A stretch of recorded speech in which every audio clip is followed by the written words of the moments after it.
डेहराडूनला वंदनाजी शिवांच्या फार्मवर गेलो होतो. त्यावेळेला जॉकी श्रॉफजी आलेले होते आणि त्यांची माझी भेट झाली. तेव्हा वंदनाजींनी त्यांच्याशी परिचय करून दिला का हे महाराष्ट्राचे तुमच्या शेतकरी आहे. जॉकीजींना खूप खुशी झाली आहे. माझ्या नाताला त्यांनी जवळ घेतलेलं आणि म्हटलं का मी महाराष्ट्रात आहे, माझा शेतकरी महाराष्ट्रातलाच आहे.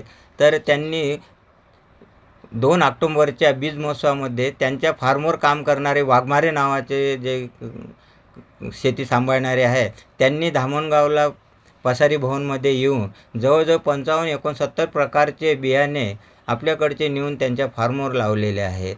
दारव्याला हे दिग्रसला मकरंद अनासपुरीजींच्या हस्ते मला कृषीरत्न पुरस्कार देऊन सन्मानित केल्या गेलेला आहे.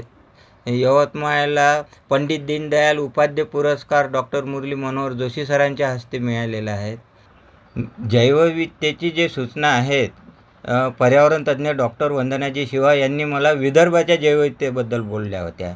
माहिती गोळा करा. म्हटलं मी विदर्भ फिरलोच नाही तर काय सांगणार आहोत, परंतु माझ्या तालुक्याची मला जैवविविधता करता येईल त्याकरता मी माझ्या तालुक्यातले माझ्या डोळ्यांनी पाहिलेले पिकं 60-55 वर्षाआधी 139 प्रकारचे पिकायचं होतं. आता फक्त 21 प्रकारचे पिकं आहेत.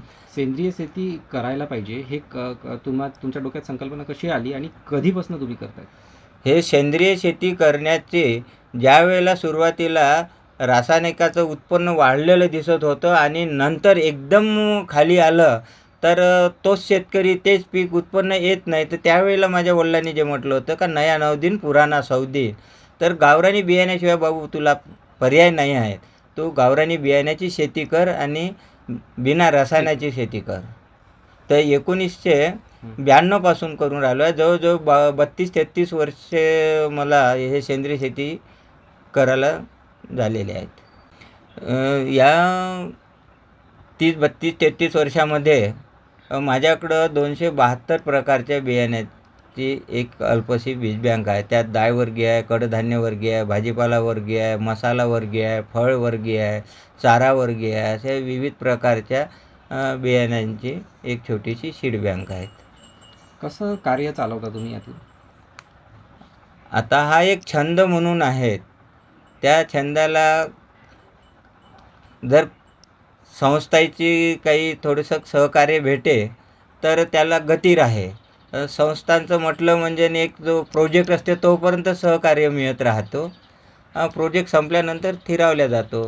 तर मला माझं बियाणं हे भावी पिढीसाठी जिवंत राहावं याकरता ज्वारीचं एक जरी कणीस मला सांभाळता आलं तरी बियाणं नष्ट नाही झालं असं करून मी घरच्या परसबागेमध्ये, शेतातल्या परसबागेमध्ये 3 एकरातील पाव एकर जागा जरी 10 गुंठे जागा जरी या बियाण्याकरता समाजकार्याकरता जरी गेलं तरी मला आनंद आहे आणि त्याच्यावर माझा भाजीपाल्यातून उदरनिर्वाह.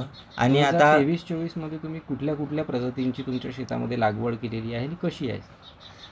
23-24 च्या हंगामामध्ये खरीप, रब्बी, अर्धरब्बी आणि उन्हाळी या पिकांमध्ये मी जवळजवळ 83 प्रकारचे पिकांची लागवड केलेली आहे. का जो या चार्टमध्ये त्या पिकांचं नावसुद्धा आहे. त्यात मिश्र आणि मित्र पीक पद्धतीचा मी अधिकाधिक अवलंब करत असतो. सापळा पिकं जे म्हणतो आपण त्या आणि हंगामानुसार ऋतूनुसार लागवड करत राहतो. यावर्षी काय म्हणजे तुमचं नियोजन कशा पद्धतीनं तुम्ही आखलेलं आहे? काही फॅमिलीजना तुम्ही यावर्षी पूर्ण वर्षभराचं धान्य देणार आहेत, कसं ते प्लॅनिंग? ते मी नागपूरचा एक मला ग्रुप भेटलेला आहे 5 परिवारांचा. त्या 5 परिवारांना गेल्या 2 वर्षापासून आम्ही एक प्रयोगासारखा स्वरूप करतो, पण आता त्याला चांगली गती आलेली आहे आणि एक यशोगाथा तयार होऊन राहिली आहे. फॅमिली शेतकरी म्हणून त्या परिवारांना 1 वर्षाला पुरेल एवढं धान्य, डाळ, जसं उदाहरण घ्यायचं असलं तर 2 क्विंटल गहू ज्वारी आहेत, 25 किलो तूर डाळ, 5 किलो चना डाळ आहे, 2 किलो धनी पावडर, 2 किलो हळद पावडर, 4 ते 5 किलो मिरची पावडर, भुईमुंग आहे, मकई आहेत, अशा विविध प्रकारचं लसण आहेत, कांदा आहेत, हंगामानुसारचा भाजीपाला आहेत, असं मी नागपूरला पोहोचवतो. किती फॅमिली जुळल्या आहेत तुमच्यासोबत? सध्याच माझ्यासोबत आता 5 परिवार जुळलेले आहेत नागपूरचे.